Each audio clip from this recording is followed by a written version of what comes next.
before the beginning of the world-famous event in Paris, All'Origine staff members carefully select European mid-century originals inside their facility in Imola.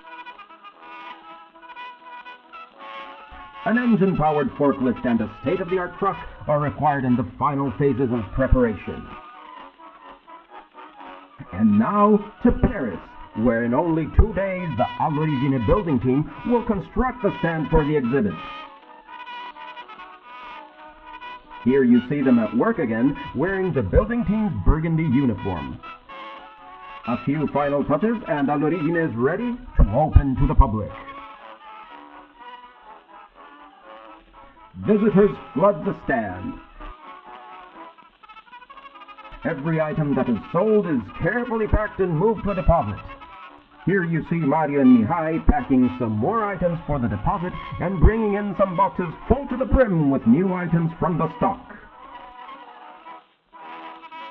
When minor problems occur, the team is always ready to take action, like in this case, to restore a damaged frame fork.